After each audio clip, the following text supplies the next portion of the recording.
Bonjour Capricorne, nous sommes ici pour les énergies du mois de novembre 2021. Bon, c'est la malédiction, à chaque fois que j'enclenche une vidéo, il y a un animal qui réagit. Là, c'est un bébé. Parce que j'ai des bébés toutous, hein, des nouveaux. Je suis tombée sur vous, pour vous, sur l'hexagramme 6. Le conflit qui tend vers l'hexagramme 23, l'éclatement. Vous allez me dire, formidable, de manière cynique, et vous le pouvez, parce qu'effectivement,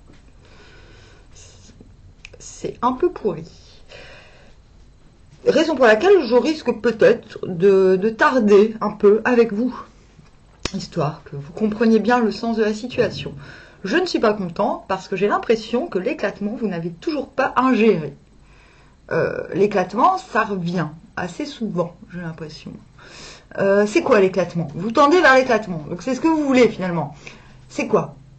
Eh bien, c'est une cosse contenant une des graines qui éclate. Et pour quelle raison? Pour favoriser la poussée du renouveau, justement. Or, pour obtenir cet éclatement qui est désiré, bon, l'éclatement, vous désirez quelque chose qui n'est pas facile, vous tendez vers quelque chose qui n'est pas enviable d'un point de vue extérieur. C'est tout de même que vous avez conscience que quelque chose ne doit pas continuer, quelque chose doit se renouveler, comme je l'ai dit précédemment. Maintenant, tout le monde n'est pas conscient de ce qu'il souhaite. C'est pour ça que c'est un peu compliqué, parce que vous commencez par le 6, le conflit, donc ne pas aimer quelqu'un ou quelque chose, ou une situation. Et cela tend, bon, comme je l'ai dit, à l'éclatement. Sauf que ne pas aimer, là, on est quand même... Ce que vous dit l'hexagramme, c'est ne luttez pas. Donc, moi, ce que je me demande, c'est est-ce que vous avez conscience qu'il faut arrêter de lutter? Ou est-ce que vous avez besoin de moi pour que je vous explique pourquoi il ne faut pas lutter? Donc, on va aller voir. Genre, elle est en colère. Oui, bah oui, vous m'énervez, Capricorne. Vous tournez autour du pot, j'ai l'impression. De toute façon, vous voulez du changement, vous voulez de la transformation, ça c'est tout le temps. Mais on dirait qu'à chaque fois que c'est à votre portée, vous décalez.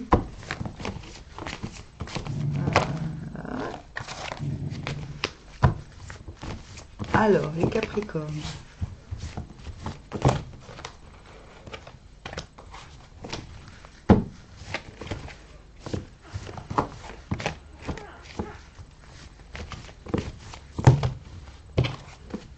Et en plus, les cartes ne veulent pas parler. Les cartes ne veulent pas parler. Non, mais là... Oui, je vous dispute, les Capricornes. Parce que... non, il y a quelque chose qui... Ah oui, bon, bah, en attendant qu'elle veuille bien parler, il faut quand même que je vous avise de la situation générale. J'ai, pour tous les signes, des blocages ce mois-ci. Donc, je ne sais pas s'il va y avoir un confinement ou un truc comme ça, je ne peux pas le savoir, je ne regarde pas les informations. Et si c'est pas de l'extérieur, les énergies de novembre en général font travailler chaque signe sur la notion de temps. Qu'est-ce qu'on fait avec le temps? Est-ce qu'on s'en arrange? Est-ce qu'on s'en plaint? J'ai l'impression que le mois de novembre nous demande de réapprendre à composer avec le temps. Voilà. Chaque signe aura des énergies différentes, mais ce thème revient tout le temps. Novembre nous bloque afin de retravailler notre relation au temps. Et je dirais même plus, pour réapprendre à apprécier le temps. Plutôt qu'à le rendre responsable de tout ce que nous avons tendance à faire. Empereur à l'envers.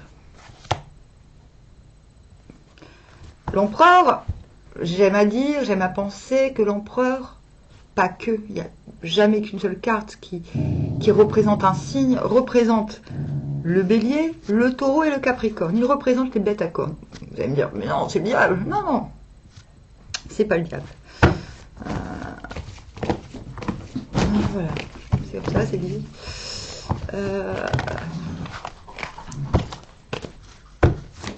Donc vous commencez par l'empereur à l'envers, c'est quand même être conscient qu'on peut pas s'expanser, on peut pas s'étendre, on peut pas partir à la conquête.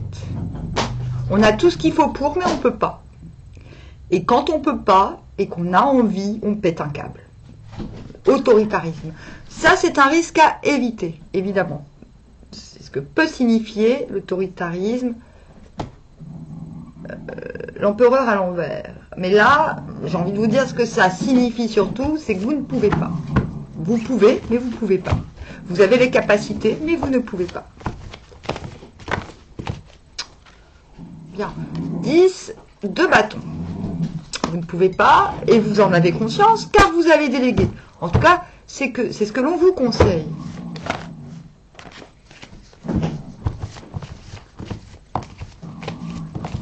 Vous allez déléguer parce que ce que vous faites actuellement, dans le moment présent, dans votre environnement, ne concerne pas que votre propre poire. Si cela concernait votre propre poire, évidemment, vous ne pourriez pas déléguer. Là, vous pouvez justement déléguer parce que les gens savent que ça les concerne aussi. Donc, déléguer, s'il vous plaît, c'est ce qui vous est demandé. Oh, comment elle est autoritaire. L'amoureux.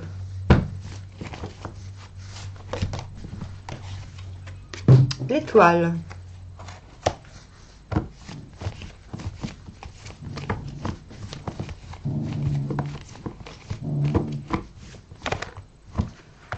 L'as de denier à l'envers.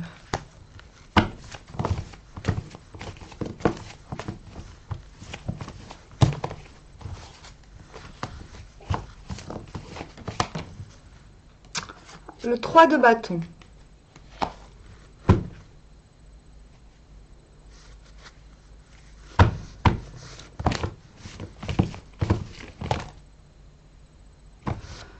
Ok.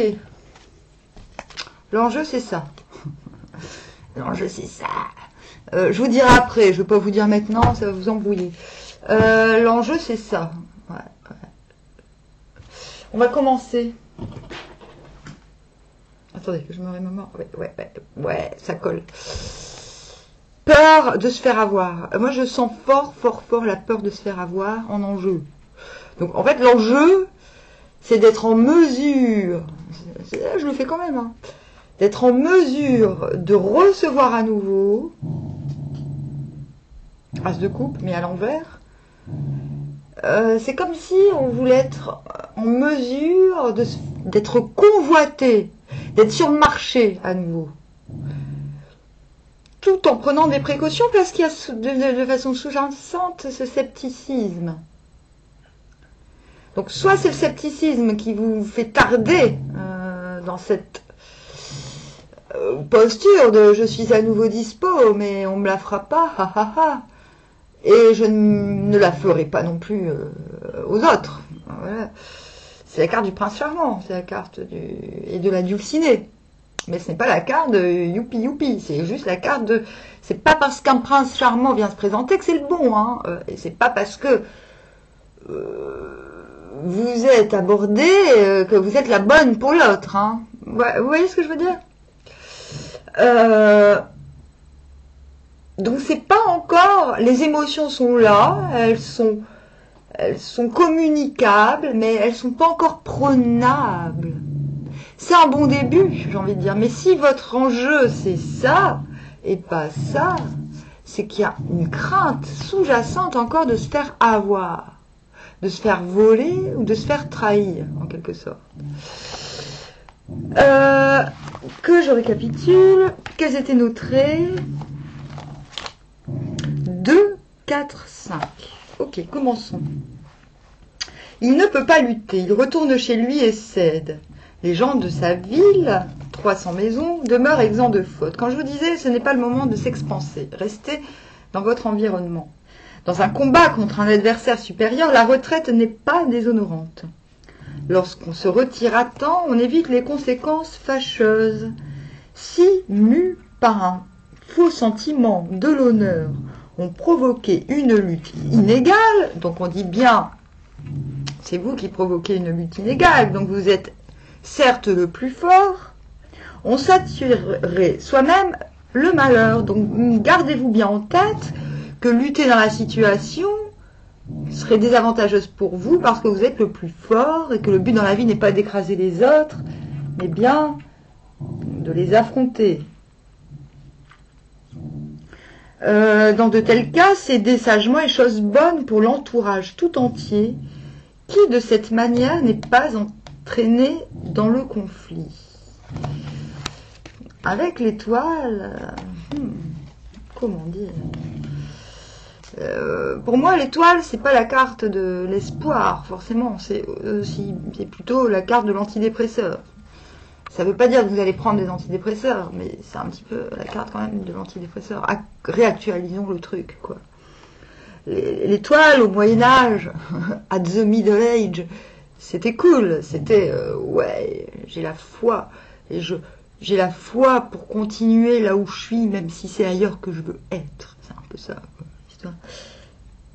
Sauf que là, vu que la foi n'existe absolument plus, on a remplacé la foi par l'espoir, par le fantasme, par d'autres choses, nourries par la télévision, et les stars, et les machins, et les trucs, et les bidules.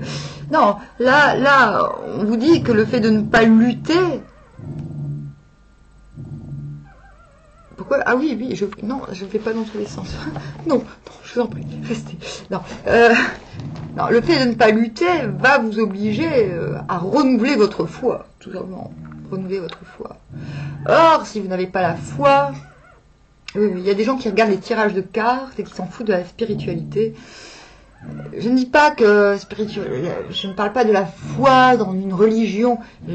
La foi, ça commence par soi. Hein.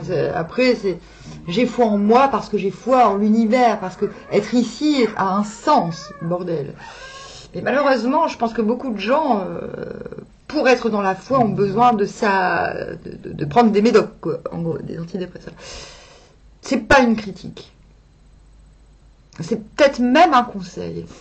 Soit si effectivement vous n'en pouvez plus, vous voulez exploser la tronche de quelqu'un et que vous savez qu'il ne faut pas le faire, bah prenez-en des antidépresseurs, ça vous évitera de vous retrouver dans une situation malsaine. Mais je vous parle de ça pour vous montrer l'extrême. Vous voyez, l'extrême. L'étoile est une carte positive parce que c'est une carte qui promet des retrouvailles avec sa guidance. Mais pour que cela arrive, il suffit pas de s'allonger près de la rivière et de prendre de l'eau, quoi. Non. Qu'est-ce que ça veut dire? Ça veut dire rééquilibrer ses émotions, rééquilibrer ce qui rentre, ce qui sort, et pas... Oh, non, vous arrêtez. Non, toi t'as rien fait, hein, j'ai pas plié le bon chat. J'ai dit non. Non, t'as pas besoin. T'as pas besoin de faire gron-gron. Les bébés vont bien, Popo il est sage, il est gentil, il s'en fout de tes bébés. En plus c'est pas vrai qu'il s'en fout, il les adore, donc ça suffit. C'est dodo, tu es fatigué.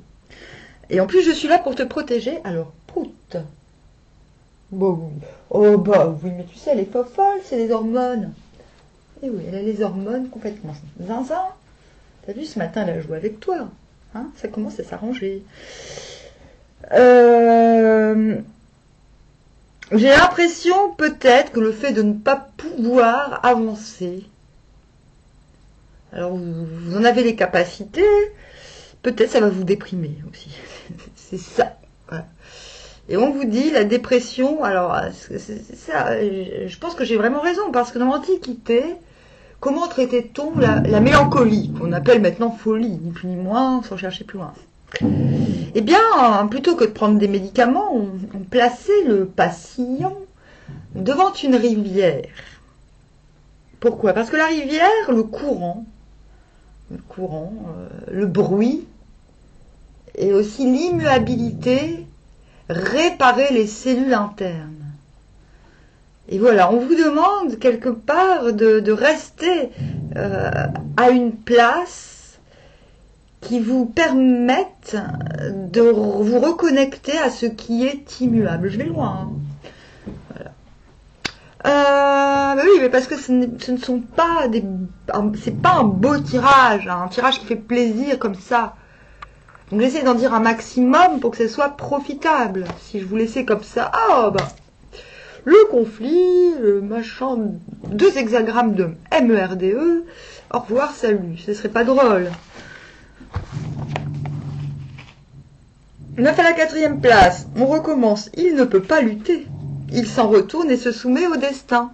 Change son attitude et trouve la paix dans la persévérance. Fortune. Donc ça commence par ce fameux 10 de bâton. On montre ici quelqu'un dont les dispositions intérieures sont tout d'abord inquiètes. Il ne se sent pas bien à sa place et voudra en acquérir une meilleure par une contestation. Il a affaire à un adversaire plus faible, que disais-je, et serait donc capable de parvenir... C'est encore pire, hein, parce qu'on se dit...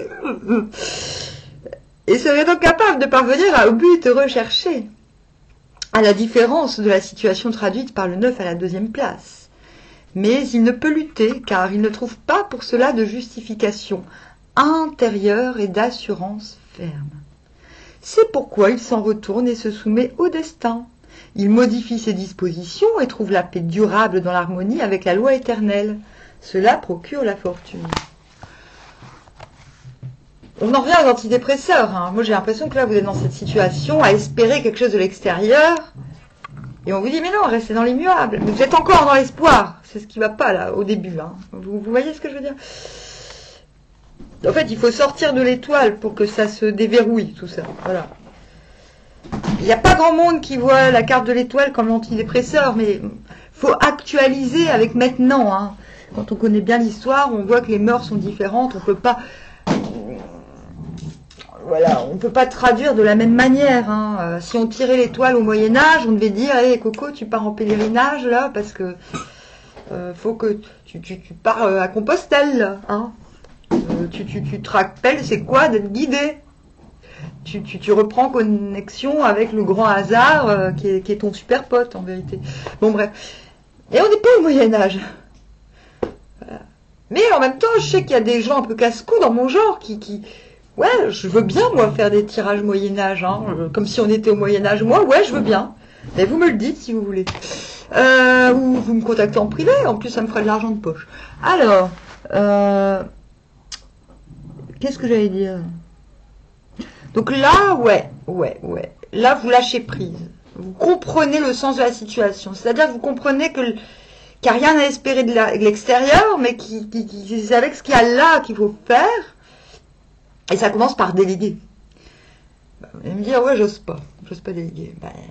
Moi, je vais vous dire pourquoi vous allez le faire quand même. Vous allez le faire quand même parce que, déjà, si vous déléguez aux gens auxquels vous apportez, auxquels vous êtes primordiaux et qui disent non, vous les dégagez. Vous dites, ah, ok, d'accord. Moi, je suis en train de travailler pour nous. Je suis au bord du burn-out et tu veux pas faire ça pour nous? Ok. Au moins, ça vous informe sur qui est là et qui n'est pas là. Donc, quand je vous dis vous déléguez, vous le faites. Ça peut être aussi, vous vous déchargez de certains trucs que vous êtes mis en tête de faire tout de suite là maintenant et que vous ne pouvez pas, mais non.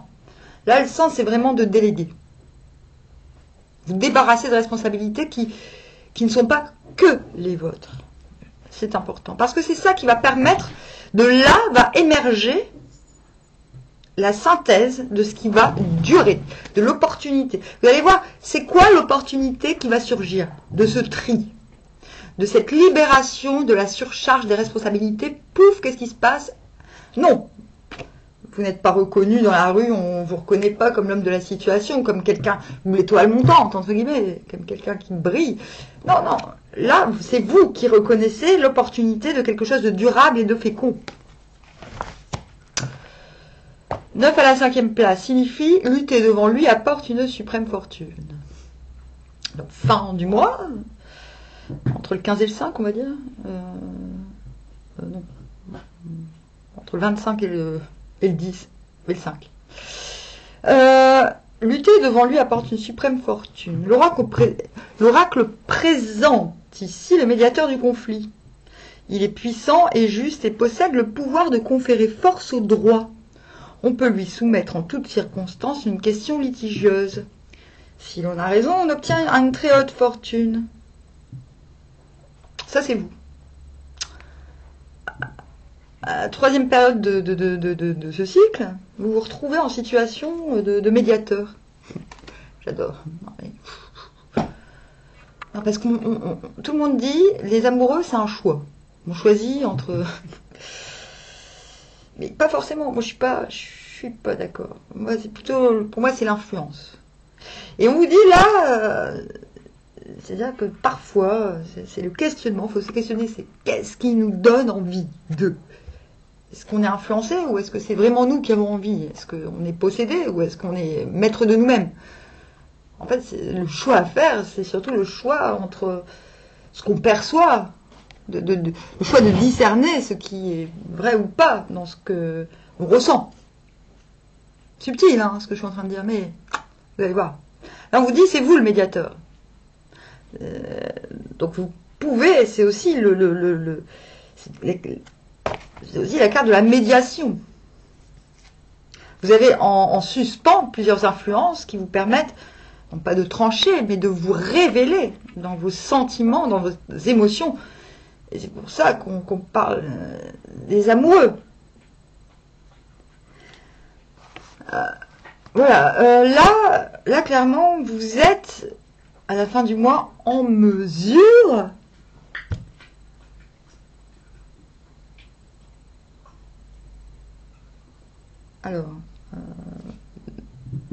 de régler un conflit. Alors qu'avant, vous ne l'étiez pas, clairement pas. Vous le pouvez parce que vous avez lâché prise. Vous le pouvez parce que vous avez fait preuve de sagesse. Et cela sera reconnu. C'est-à-dire que là, c'est bon. Quelque chose arrive vers vous qui vous permet de prendre part à votre volonté d'expansion. Et ça commence par on vous reconnaît. On vous donne la place du choisisseur. Oh, mince, il y a quelqu'un qui frappe. Je fais quoi? Attendez, je reviens.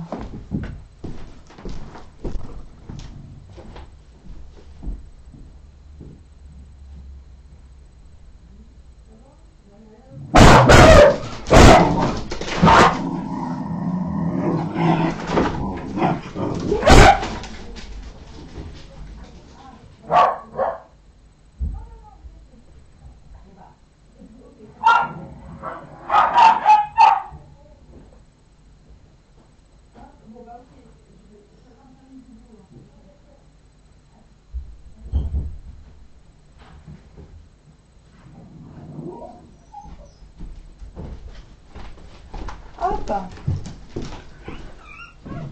Donc en fait, ouais, dans cette carte, finalement, vous êtes l'ange. Hein. Vous êtes celui qui on demande conseil. C'est plutôt pas mal. Dire, voilà, c'est plus raisonné. Vous descendez, vous changez de rôle. Vous ne pouviez pas être l'empereur que vous deviez être, mais finalement, vous êtes un ange. C'est encore mieux. L'ange. J'ai pas dit un saint, j'ai dit un ange, dans le sens où votre sagesse a été éprouvée, mise à rude épreuve, vous avez passé un cap. Cela est reconnu parce que vous êtes en capacité de régler un conflit. Voilà. C'est en sortant du conflit, en évitant le conflit, que vous devenez acteur de la résolution du conflit. Alors que si vous étiez rentré dans l'art, pouf, vous n'auriez pas pu faire, et cela aurait été aux autres de choisir à votre place. Donc c'est bingo, hein, non? C'est bingo pour vous et sans doute pour les autres, de ce fait. Et nous finissons avec ce 3, c'est ça, c'est qu'après, voilà, quand les choses commencent à s'apaiser, quand vous pouvez donner raison, votre avis, votre influence dans une situation, vous vous retrouvez en mesure non seulement d'accueillir bras ouverts le nouveau, le renouveau, donc celui que vous attendez, l'éclatement, la fertilité. Vous n'avez pas à rougir de ce qu'il y a à proposer parce que finalement vous avez bien bossé. Vous avez délégué pour aller à l'essentiel. Voilà. Vous êtes en mesure, ouais, d'accueillir sans rougir, j'ai envie de dire. Et pourtant, hein, l'éclatement, avec ça, avec l'as de coupe à l'envers, c'est, bah non, en fait, je reste dubitatif, je digère peut-être, Oui, je commence à ouvrir. Oui, je commence à définir ce qu'il me faut. Oui, ce qu'il me faut, ce que je veux donner. Oui, je suis là, je suis sur le marché. Oui, je suis féconde. Mais il faut laisser d'abord les choses... faut laisser les choses s'éclater. Et ce n'est pas à vous de les éclater, ce que vous comprenez. Voilà, vous laissez les situations qui ne sont pas durables s'éclater toutes seules. Vous attendez que la cosse s'ouvre et que les graines se dispersent sur la terre et c'est très bien. Voilà. C'est un beau tirage. Tout va bien. Hein, oui, ouais, très bien. Bon, bah Capricorne, je vous dis armoire, à bien trop.